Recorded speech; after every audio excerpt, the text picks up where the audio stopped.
Welcome to another edition of 42 Straight Years In. It's going to be a change in my format. I had a guy specialize in YouTube content, and he showed me a different way to construct my channel. Now, the Crackhead update will be at the end of the video. And also, the shank will be at the end of the video. All right, y'all, let's ride. I got sad news. Last night in West Dallas, Lion Willie's old lady was robbed and shot. They survived. They returned fire, and both of them are in surgery. They should be okay. I spent all night at the Parkland Hospital trying to see what the outcome is going to be.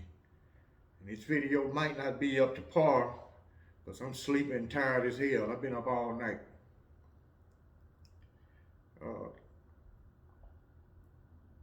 They were looking for easy picking because now he's got a 2021 Maxima S, and he wear a Rolex watch now, and he got his old lady with female Rolex watch and diamond earrings, so they thought they was gonna be easy picking. But he do have a gun permit. Both of them were shot, but they returned fire. Now, I don't know if the individual was robbing him, got shot. Police still investigating that. They don't know if he got shot. They got a bolo out for all area hospital in case some guy show up with a gunshot wound. Well, that's a damn shame. He was just eating at a restaurant. You can't do shit without one of these screwed up ass fucking people trying to rob you or pull some bullshit on you. And you wonder why they give out these extra long sentences. You ain't never looked down the barrel of a 357 Magnum or Glock 40. You ain't never looked in the barrel of it, so you don't know what they feel like, somebody taking your possession. Some of these guys will just shoot you anyway, even if you give it to them. But I imagine what made Lion Willie stand up so in the face of adversity, because he had his old lady with him. He really is a non-violent person, but I don't think he just gonna stand there and let you harm him. Yeah, we're gonna go to the Ramsey unit, and we had a guy that came there, man, and you know, a lot of psychiatrists have said that most inmates suffer from mental problems. They got organic stuff going on in their brain. Well, anyway, we call this guy Sugar Bear. And he can dance his ass off. Everything he do is a dance move. So I was just sitting in the cell block looking at him. He came on a Friday, so he ain't got a chance to meet old Lord. But we was telling him about it because he really was a laid back dude. So if you kind of laid back, those guys will help you out if you don't come in the population thinking you know every damn thing. You ain't never been at this prison before. And each Texas prison is totally different than the other one. Some of them look the same, but they totally different. The way the administration run this prison is ran a totally different way at another prison. And the inmates are totally different. Each prison, it varies. But no prison had a warden like Cat. Other prisons had violent wardens, but they were none could touch Cat. The only thing close to Cat was Bear Trap, old Lord's son. He the closest thing to Cat, or he could pass Cat for his level of violence.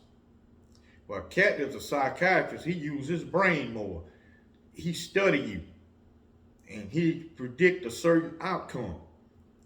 Just what you think he'll abuse you on, that's what he'll let you make it on. He loved the guys to stand up for themselves, either whether it's going against staff or inmates. He expects you to fight back. A lot of guys didn't know that. That's what he expects of you. He didn't expect you to accept all this brutality, all these 28,000 rules they got. Because you name it in a Texas prison, they damn near got a rule against it. But back in the day, they didn't have that many rules. The majority of the rules were not written in a book. They told you those rules. The rule book back in the day was thin as hell. That's a little thin ass book. And majority of the shit in that rule book was work related. That's what the majority of the rules were. But they had unwritten rules. And anyway, we had laced him up on Cat. Now, we had told him, when you go out in the hallway, you can't go out in the hallway where those turnkeys are with that dancing shit. They're going to beat the hell out you. You come out of this cell block dancing, they're going to dance right on top of your damn head. You're going to get an ass whooping. You really going to be dancing in that hospital when they try to stitch your ass up. So we told him, man, don't do that. Don't be in the chow hall making no scene. You're going to get your ass whooped. That was an off-limit area. Chow hall, church, and school. Cat will tell you right up, no fighting in those three places. Anywhere else is open season. Now, you could start a fight out in the hallway if you wanted to. In turn, she's going to tear both of y'all ass up. That fight wouldn't even be worth it. You might as well wait till you get inside the cell block or get inside the gym, and you could fight. You could ask the inmate guards if you want to fight a guy off another cell block. All you got to do is go tell them, hey, man, I want to look at this guy. They'll say your house or his house. Sometimes they'll escort you over to that guy's cell block, and you and him get out there and take care of business. Or they'll bring him over to your cell block. So fighting was no issue, because they didn't allow no arguing at all. You didn't see not one inmate arguing. They didn't even allow that bullshit. All that loud talking and arguing and trying to sell a wolf ticket by conversation. You win all your fights through out talking the other guy or through a popularity contest. That wasn't happening. So I was real skeptical. I said, man, this guy is going to have a hard time with old Lord. Old Lord ain't never seen no motherfucking inmate in the middle of a cotton field dancing. He ain't never seen no shit like this. So anyway, that Monday we turn out for work. We done got the majority of the cotton in, but we going back through the cotton getting scraps from cotton that was left, cotton that was dropped on the ground. So they call it scrapping. And they didn't weigh the scraps. During a regular cotton season, they weigh your sack, how much cotton you got in it. You had a quota. If you didn't get that quota, you not eating. You spending overnight in the solitary, buck naked, no shower, and they put 5 or 6 in one fucking cell. In that small ass cell, they'll crowd 5 people in there. You're gonna spend overnight in solitary if you don't have your weight. And how the weight was decided, say if it's 24 people in the squad, they will let us work about 3 days picking cotton to get used to it for guys who ain't never picked it before. And then they would drive us real hard, and they'll total up that whole squad and divide it by 24. That's what you got to get every day. So anyway, anytime you come in one hole, old Lord want to talk to you. Your first day, he gonna talk to you. Now, if you perform well in front of him, he's never gonna say nothing else to you no more. That was a good part about him. He just be talking shit, but he don't direct it at not one particular inmate if you work it. Because guys that'll work, several times he's intervened in the inmate's behalf. Say, tell Captain Bad, oh, this whole thing here, he worked. And make Bad leave you alone. But you gotta be a guy who worked. Don't be looking around trying to talk, but they didn't allow no fucking talking at all while we at work. It was certain people that could talk. The file boy, the guy who sharpened the work tools, he can talk. The striker, that was my position. I could talk. Say, hey man, go on up your row or something. You know, it's work related what I'm talking about. And he didn't allow you to roll no cigarettes up. Back then they had a lot of roll up tobacco. They had the Bull Durham. If you didn't have money, you could get Bull Durham. Smoke much of it as you want. Shit like fucking sawdust. They give you that free. But he didn't allow no rolling up a cigarette unless it's water break. You cannot stop working and roll those cigarettes. So that guy would call me over and I'd roll a cigarette. You couldn't get a light from another inmate. I had to go get that light for you and hand you that cigarette. So you couldn't take a piss unless you say, "Oh Lord, point it down over here." And he'll say, "Nigga, go ahead, nigga." And that's what he gonna say. But you cannot piss until he tell you to piss.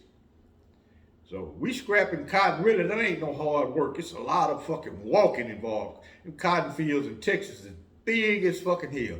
And Ramsey is 14,000 acres. And over half of that shit will be cotton. You know. So we get off the work trailers.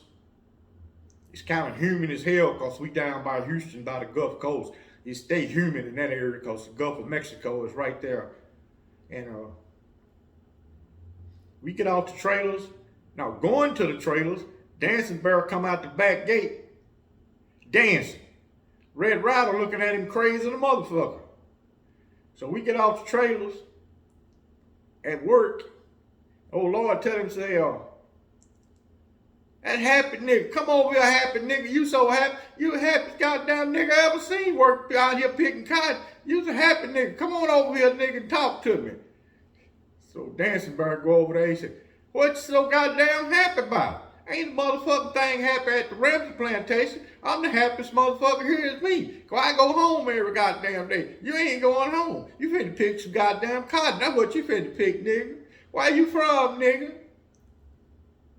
He said, "I'm from Monahans." He said, "Monahans?" He said, "Hell, they dance in Monahans like you dance, nigga?" He said, "Yes, sir." He said, I got joy in me. He said, "Well, my Father in heaven got plenty of joy, and I'm a servant of the Father. I'm the son of the Father. We don't like dancing, but you seem so goddamn happy. Can you pick some cotton? I gotta get this dude something." He caught on to that field work fast as shit. And he do just like old Lord say, he don't want you looking around, he wants you looking at your work. Don't be looking all around and all that shit. He don't even allow that. So this guy caught on real fast. He's a farm boy. He used to work and he ain't used to selling no drugs and standing on, he wasn't part of the stand around crowd. He just got caught up. He was in prison for cattle rustling. And he was telling me, man, he make a lot of money off of that shit. But he caught on to old Lord real fast. Old Lord ended up liking. Old Lord told him, say, "I don't pray for you tonight. I'm going to tell my Father about you because he know about all niggas through me. Now, God don't know no niggas. Listen, I tell him about it. So if you make a good impression on me, nigga, you're going to be all right with God because you ain't going to never see God without me. You got to come through. To get to my Father, you got to come through me. You understand that, nigga?" He said, "Yes, sir." Then Dancing Bear cut one of them steps. That son of a bitch could dance. He a big old dude. Man, he was light on his feet. That son of a bitch can boogaloo and funky chicken and James Brown. He do all that shit. So that motherfucker went to cutting his step. He said, Major, come over here, Major.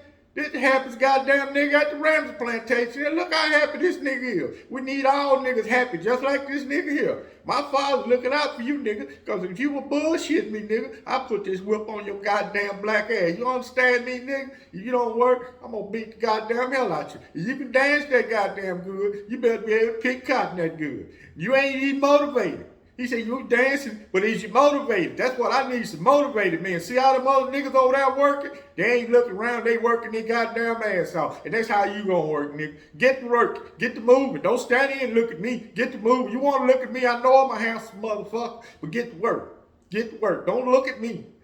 Shit. Dancing Bear got him the cotton sack and went to work. Just like the old Lord said. That dude, he never fucked with him. Sometimes he'll say, "Hey, old nigga Dancing Bear, hit me a couple steps." Dancing Bear get out there, and that's something. He can do all the modern dances that was in the 70s. He could do every one of them and do it good. To be a big ass fucking dude, he moved like a fucking cat. And on my Crackhead update, I went over to the park, and there Pizza said, now she a Cripette now. She said, Super Crip done jumped into the Crips. Now she's a Cripette. She said, "Say, man, my boyfriend, man, that's my man now." He said, "That man licked me dry. That man, he ain't licked. He was lacking. He was lacking that damn thing. She opened it up and looked. She said, look at this box. Look how clean it is. He lacked me to death. I told him, I said, we gonna get married. God damn, I ain't never had nobody lack me like that. That's something that can lick. You hear me? That motherfucker licking. She said, he's still standing up. She said, that little man standing up right now in that boat. I said, she said, yeah. I'm a Cripette now. He gonna take me to Los Angeles, and we gonna go out there and bang a few fools up, and we coming back to Texas. She said, man, don't say B word around me no more, man, cause I'm a Cripette. She said, all I do is Crip. I say, you didn't say it twice. She said, Crip. Everything is double up. You understand me? It's double up. My whole life is double up. I said, well, all right, go ahead then. Cripette, you know what it is, recognize. Man, Super Crip done got him an apartment. I had been told him he could apply for housing and just tell him he's homeless and he'll go to the top of the list. So now he ain't got to live with that chick he lived with. He got his own spot. And she done moved in with him. She not bad on the eyes. That dope ain't did her that bad. And she said she ain't smoked crack rock in 3 days. So it might be work to her best interest to get her off them drugs. But she got a good personality. It just, the dope got her. Y'all support me over on Patreon. Like and subscribe. And I hope y'all enjoy this new format. I had to change it up, because YouTube stayed on my roll all the time. Everything I got, I had to appeal. Every video I got to appeal it, because I got the crackhead up there at the front of the video. Their policy is in the first 3 minutes, they don't want you to use no vulgar language at all. So that hurt my style. I'm used to being myself. But all in all, it's still a workout, and I hope you enjoy. Like and subscribe. Thank you for watching.